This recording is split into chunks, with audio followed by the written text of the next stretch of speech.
Olá, queridos alunos e alunas, sejam bem-vindos e bem-vindas a mais uma aula do eixo Produção de Textos. Essa é a nossa segunda aula da semana. O tema de hoje é uso dos pronomes pessoais do caso reto na escrita. Vamos aprender um pouco hoje sobre esses pronomes e como utilizá-los na escrita, na produção de textos. Vamos lá? O que vamos aprender nessa aula? Reconhecer os pronomes pessoais do caso reto, utilizando-os na escrita. Por que reconhecer? Porque um conteúdo é um assunto que vocês já viram anteriormente em outros anos de estudo. Então, aqui nós vamos relembrar esses pronomes pessoais e vamos utilizá-los adequadamente na escrita, na produção de textos. Relembrando, o que são pronomes? Por que pronomes pessoais? Qual a função deles no texto?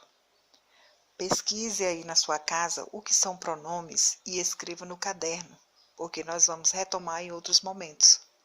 Por que pronomes pessoais? Pessoais porque eles representam as pessoas do discurso. O discurso, as pessoas do discurso são as que participam da situação comunicativa, do ato comunicativo. E esse ato, ele envolve a pessoa que fala. Quem é a pessoa que fala? Pode ser o eu ou nós, né? A pessoa com quem se fala, o tu ou vós, e a pessoa de quem se fala, ele ou ela, eles, elas. Então, por isso, pronomes pessoais, porque representam as pessoas do discurso. E aí nós vamos perceber a função deles no texto, na escrita. Qual a função deles? Vamos observar mais adiante. Analisando. Aqui nós temos 5 frases para vocês fazerem a leitura e observarem as palavras ou expressões que estão destacadas. Observem em cada uma das frases. Por que essas palavras estão destacadas? Leiam e façam essa observação. E aí, fizeram a observação? O que descobriram? Por que elas estão destacadas?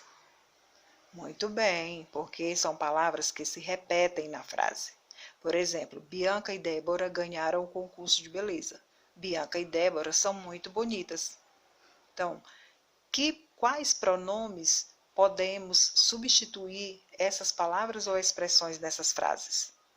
Pensem aí e respondam de acordo com o que vocês já viram que são pronomes, por que pronomes pessoais, para nós entendermos melhor a função deles no texto. Respondam aí. E agora? As respostas estão exatamente como vocês pensaram? Vamos fazer a leitura?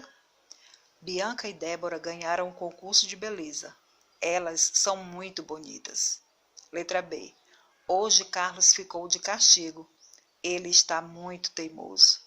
Letra C. Beatriz foi passar as férias na praia. Ela adora ir para lá. Letra D. Eu e meu irmão fomos à sorveteria.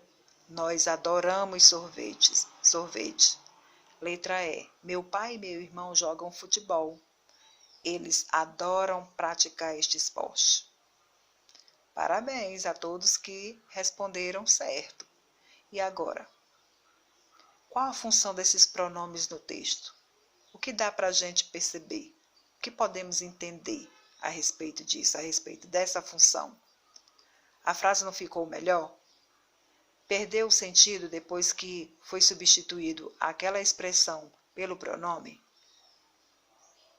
Pensem aí. O que podemos concluir com todo esse estudo dos pronomes, sobre a função dos pronomes? Quando formos escrever textos, para não repetir tantas palavras, podemos usar os pronomes pessoais do caso reto. Por exemplo, ele, ela, nós. Podemos não colocar nenhuma palavra, por exemplo, na frase, falo muito. Aqui está subtendido o pronome eu, porém não preciso falar, não preciso escrever eu falo muito. Eu posso colocar só, falo muito.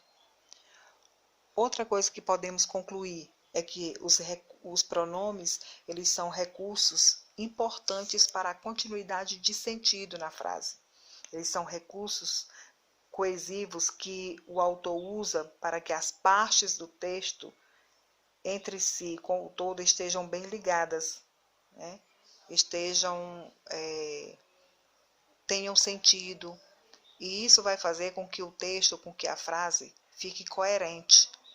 Porque é diferente quando você lê a frase com repetição de palavras e é diferente quando você substitui essas palavras que estão repetidas por pronomes. Vocês podem voltar no slide anterior e fazer essa observação da frase com palavras repetidas e da frase já com a substituição pelo pronome. Façam essa observação novamente e observem essas conclusões. Então é isso. Espero que tenham compreendido sobre os pronomes, a função deles no texto, na escrita. Aos alunos que têm o livro didático de língua portuguesa, leiam o texto da página 215, responda às questões 3 e 4 e envie ao professor mediador. O professor tira dúvidas. Se necessário, ouça mais uma vez a videoaula para que possa entender melhor as atividades na hora de responder. Ok? Um abraço e até a próxima aula. Continuem se empenhando. Toda dedicação, todo esforço vai valer a pena. Um abraço a todos.